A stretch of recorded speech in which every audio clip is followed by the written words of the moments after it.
Assalamualaikum warahmatullahi wabarakatuh. Kembali lagi kita akan membahas sertifikasi pendidik di modul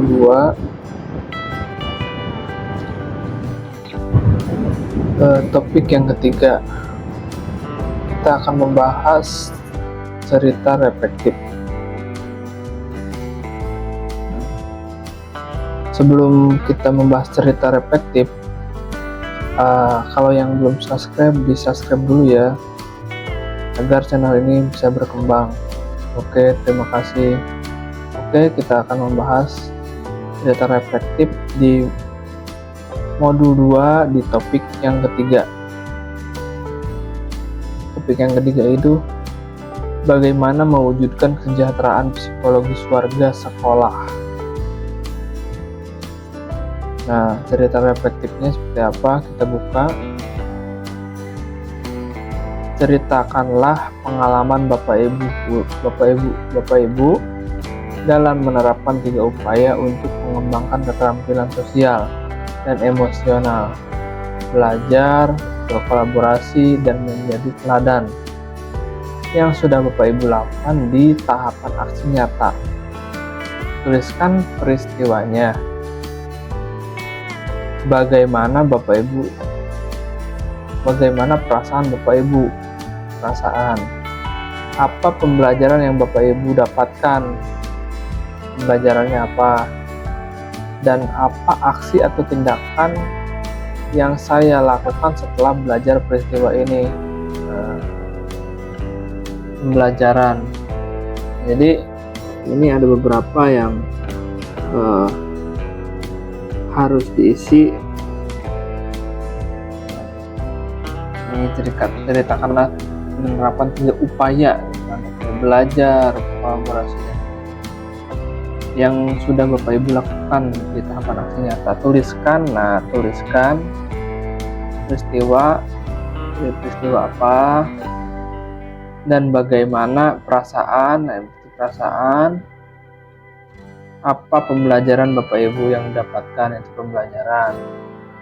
Nah, kita bahas ini cerita reflektifnya itu jadikan referensi Bapak Ibu guru yang sudah saya tulis di sini. Bisa Bapak Ibu guru kembangkan, bisa Bapak Ibu koreksi atau yang lainnya. Ini yang pendapat saya atau yang saya isi di sini seperti ini. Oke, jawabannya yang pertama, pengalaman dalam menerapkan 3 upaya pengembangan keterampilan dan emosional, belajar, kolaborasi, dan menjadi teladan sebagai berikut. Nah, yang pertama itu peristiwa. Sebagai guru kelas tinggi, yang saya lakukan untuk mengembangkan keterampilan sosial dan emosional peserta didik melalui pemberian pembelajaran menggunakan metode experiential learning, yaitu pendekatan belajar di mana seseorang harus mengalami terlebih dahulu, yang intinya adalah mengatasi masalah seseorang dengan memberikan pengalaman sehingga seseorang mampu menarik kesimpulan dari yang dialami. Mengimplementasi melalui teknik role play, simulasi permainan, dan diskusi kelompok, yang bagaimana teknik tersebut para peserta didik dituntut untuk berinteraksi, berbaur secara langsung. Pada saat implementasi tersebut, peserta didik belajar mengembangkan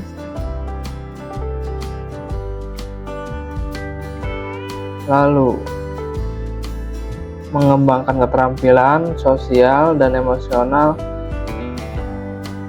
melalui tantangan atau situasi yang sulit perlu diselesaikan bersama.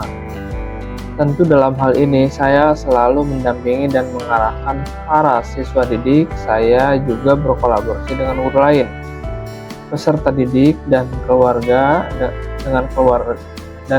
dengan cara mendiskusikan, membuat kesepakatan bersama tentang pentingnya pembelajaran sosial emosional di antara para guru, mencoba mengenal peserta didik yang lebih baik dengan individu, dan membangun komunikasi dua arah dengan keluarga.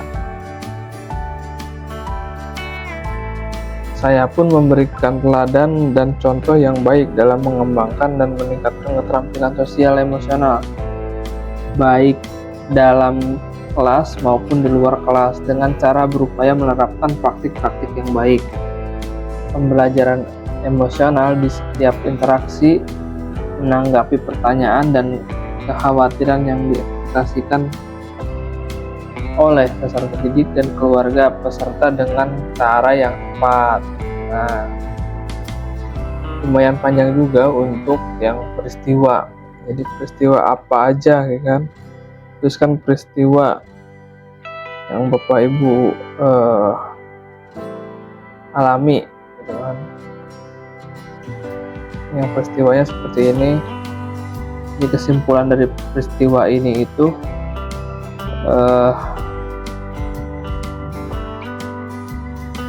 mengembangkan keterampilan sosial dan emosional peserta didik itu dengan cara mengimplementasikan role play, simulasi permainan dan studi kelompok, yang dimana teknik tersebut siswa dituntut untuk berinteraksi. Jadi intinya berinteraksi dengan siswa lah ya. Dan kesimpulannya itu,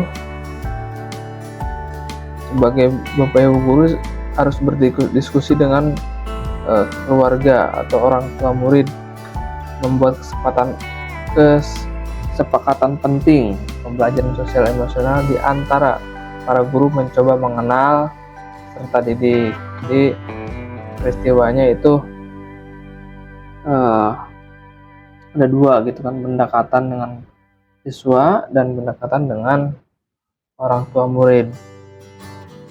Itu peristiwanya. Lanjut, nah ini ada perasaan. Perasaan yang saya rasakan adalah gembira setelah mendampingi peserta didik dalam proses mengembangkan keterampilan sosial dan emosional. Jadi setelah Bapak Ibu guru alami atau setelah Bapak Ibu lakukan gitu kan, apa perasaan Bapak Ibu guru gitu kan. Pasti gembira dan selama mendampingi peserta didik dalam proses mengembangkan keterampilan sosial dan emosional. Jadi perasaannya itu gembira.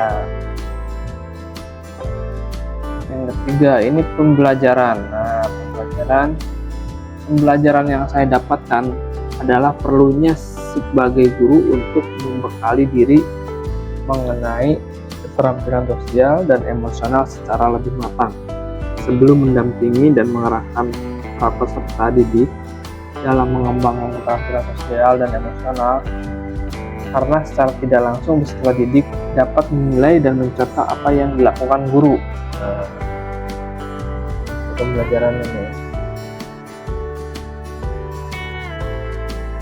Nah, pembelajarannya saya berusaha mempelajari dan mencoba berbagai teknik-teknik sederhana yang dapat diaplikasikan dalam kehidupan sehari-hari.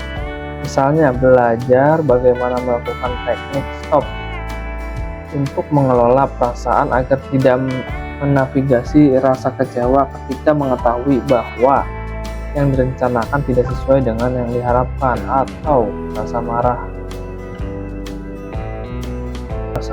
saat dia mengetahui peserta didik tidak melakukan apa yang dia inginkan. Nah, ini untuk pembelajaran yang di paragraf pertama itu, kesimpulannya itu kita tidak dapat peserta itu akan mencontoh guru gitu kan. Jadi dimulai dari guru nih pembelajaran mengenai keterampilan sosial dan emosional. Yang paragraf kedua, harus berusaha mempelajari berbagai teknik-teknik sederhana itu untuk pembelajaran.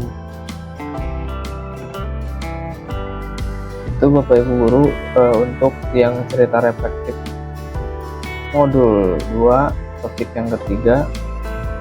Ini ada 3 yang harus Bapak Ibu jelaskan. Yang pertama itu peristiwa, yang kedua itu perasaan, yang ketiga itu pembelajaran.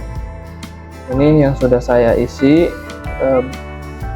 sebagai referensi Bapak Ibu guru, bisa Bapak Ibu kembangkan lagi sesuai yang Bapak Ibu alami.